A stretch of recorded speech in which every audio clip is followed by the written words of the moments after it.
Shalom, Holy Blossom. Last week, we hosted two simultaneous events about confronting anti-Semitism. One event was for our teens about confronting anti-Semitism at school and on social media.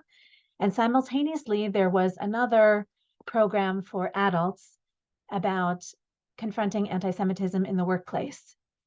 Unfortunately, we all have a role to play. I hear from many congregants that they find themselves in positions of responsibility and representation that they never were in before. Everyone seems to want to do their best and to do their part, but we don't always know how, and it can be overwhelming. In this week's Torah portion, Moses finds himself in a similar position, overwhelmed, out of his depth.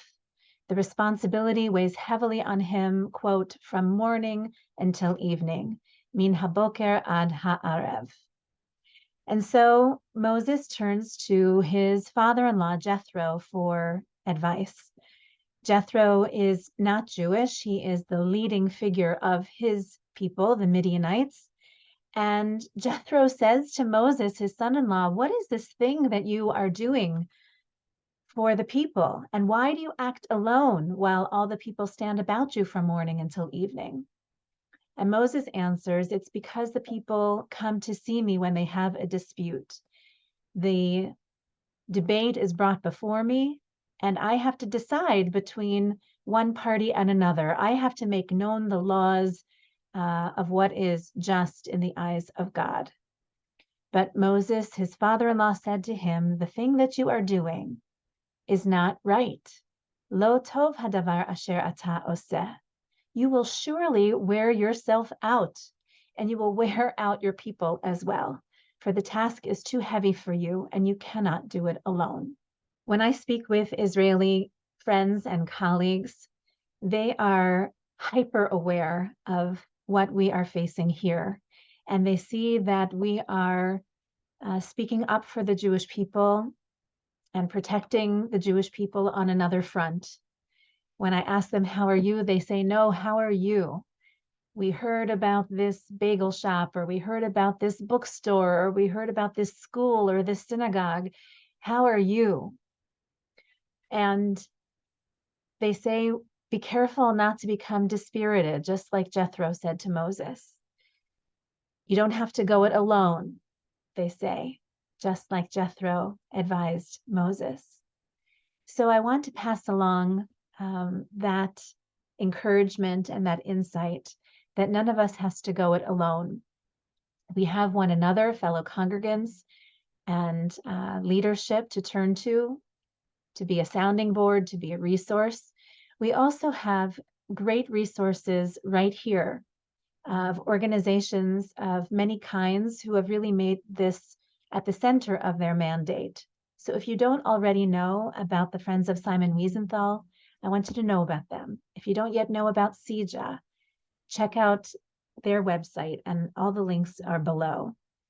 UJA has already established a new department to really zero in and focus on combating anti-Semitism. B'nai B'rith, of course, for decades now has been taking legal action to confront anti-Semitism.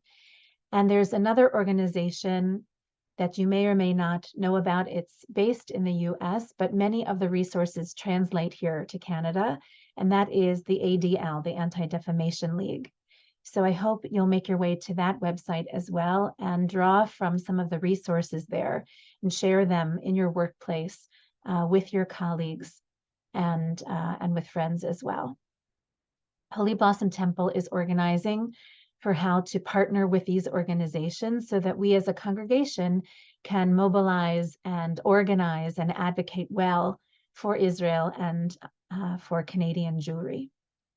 I'd like to call attention to one event that's on the horizon. Another resource that we found to share with you is Dr. Betsy Stone, who is a psychologist, very skilled and very experienced. She'll be joining us through Zoom, so it's fully accessible to everyone.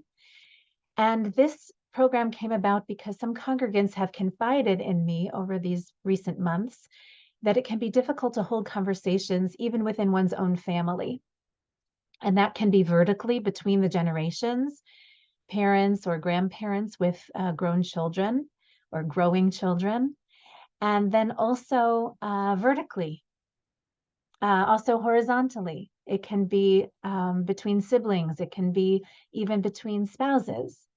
And so Dr. Stone will help us to navigate these sensitivities, these complexities. How can we speak our truth in a way that can be heard, but how do we also, very importantly, protect the relationships that we hold most dear? And again, we learn this from Moses and Jethro. It is written in our parsha that Moses heeded his father-in-law's advice, and it served him well, and it served his people well. If you do this, it is written, just as God commands you, then you will be able to stand tall, the text says. Vayachalta amod, v'gam kol ha'am hazeh, al mekomo yavo bashalom. And not only will you be able to stand tall, but also all the people will be able to go home in peace. All the people will be able to share a home in peace. So with that hope and with all those resources and words of encouragement, I wish everyone a Shabbat Shalom.